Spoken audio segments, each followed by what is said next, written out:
My name is Jayla. I'm a third-year student from the island of St. Croix in the U.S. Virgin Islands, and I'm majoring in public health. Hi, my name is Natasha. I'm from Lithonia, Georgia. I'm a third-year student, and my major is studio art.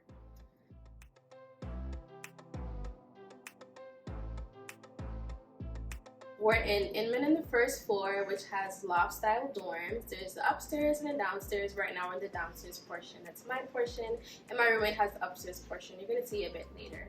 So over here, this is my dresser. You can see I beautified it by using contact paper to make it look very pretty and things like that. I have bins to store some stuff on my dresser as well. And this is my bed, so of course that's where I sleep. I love my bed, probably one of my favorite parts of the room. And I have some pretty pictures that I put up along the wall. And then as you can see, my room is decorated, or my side is decorated in butterflies.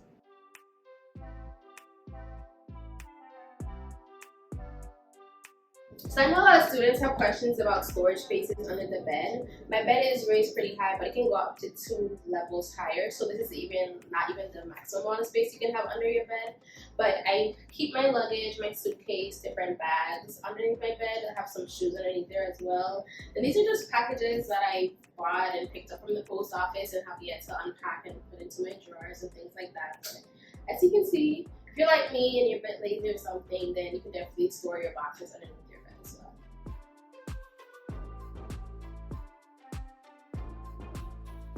So this space is where I primarily do a lot of my homework assignments and my studying. Natasha can tell you hear me typing up a storm at this specific location. So this is primarily one of the locations that I do my work and assignments when I'm in the room. Outside of that, maybe I spend time at the library or in the art building. If we're not in our own parts, like on our bed or something, then we're right here on this rug watching TV. It's a hard time trying to find something that we both like, so that's definitely a challenge. But this is where we hang out and like watch movies or shows. It's like a bonding activity, but it's difficult because Natasha likes things that I don't like, and I like things that she doesn't like.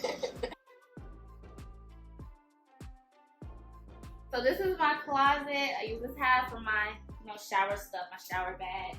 In the closet, it didn't come with lights, so I added lights around the top. This is where I keep my hygiene products and my shoes. I put my shoe boxes on this side, clothes. My storage bin and other suitcases and laundry baskets in here. And this is my favorite thing inside my closet because I get to keep all my charger cables, my school supplies, my other hygiene products, shampoos, all the whole nine. So this is my closet.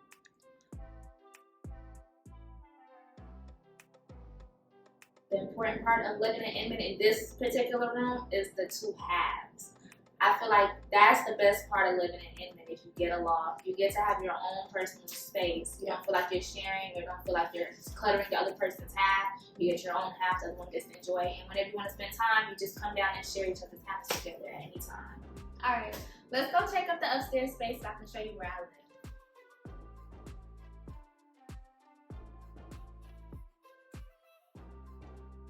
Welcome to my space. My table, I do have the same kind of contact paper that's the same on my dresser downstairs. I decorated it with pink accessories and my hair stuff. I got a calendar with motivational quotes, and I have a picture to motivate me to look good when I can. The quotes that I have on my calendar is from when the entrance of Inman, when the RAs put up motivational quotes to keep us going. I think it was during time of midterm. I think it was. At first, I would grab some and give some to Jayla just for motivational power. But then after that, I took some, and I think she gave me one of them. I don't remember which one, but this, I just got it from the entrance of Inman.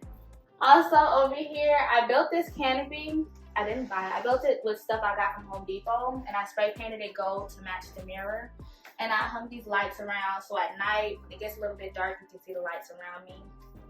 And if you look on the side, around here, I also have lights, so it can also light up at night. I have a pink rug and these rose gold bins by the windows. I can put my snacks and my drinks.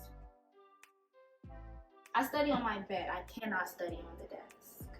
I do everything on my bed. And if I have to do any work that requires like writing or typing or whatever, more than likely it's in the art building. Because I'm an art major, a lot of my assignments are making stuff or having to do stuff on the MacBook or something like that, and my computer's not updated right there. So I go to the art studio and I do my other work. Otherwise, I do it on the bed.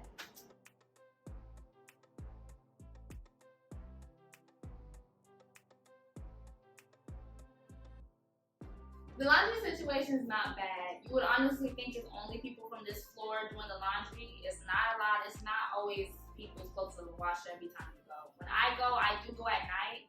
I go roughly around like 11 p.m. to like midnight. That's when I do my laundry on a weekday. And there's not a lot of traffic. The bathrooms, they have 2 stalls for the bathroom and 3 showers. Going to the showers, also same thing with the laundry. There's not a lot of people in there. You would think it's gonna be a lot of people. It's not. I often take my showers late at night. There's nobody there. And the bathrooms are clean every day during the weekday. Have custodial staff that comes in the morning, on Mondays through Fridays, and they clean the bathroom, clean the showers, the sinks, the stalls, everything. Okay, so most students get to stick with their first year roommate for the entirety of their college experience, but my roommate became a commuter, so obviously she's not eligible to be my roommate. And the Office of Residence Life, they usually put on an Excel sheet where you can put your name. If you're looking for a roommate and don't know who to room with, or you don't know who needs a room or something like that, they usually put an Excel sheet out with the names of people. You put your own name, what year you are, what your major is, and then little facts about you so people can help and decide if they would want to room with you. Like, you know, what temperature do you like the room, what time do you go to bed, etc. And I went on that Excel sheet, I looked at Natasha, she liked the room at 7 degrees, just like me. I'm from the tropics, so that was perfect. And we just texted each other, got to know each other a bit better, decided that we want to room together, so now we're roommates. Okay, when you're trying to get your dorm together to something that you like, incorporate your favorite colors, incorporate your favorite things. Like my favorite color is pink, so I have pink toiletries, I have pink stuff to decorate my room, my pillows. You want to incorporate things that you like. I love a lot of light, that's why I have lights around my bed, around the walls. I like that. And also, make it match the room that you have at home. At home, I have countless pictures of myself around the wall. So incorporating a picture of me on my wall was something that tied me back with, this is how I feel when I'm at home. I don't have anything to add. That was perfect.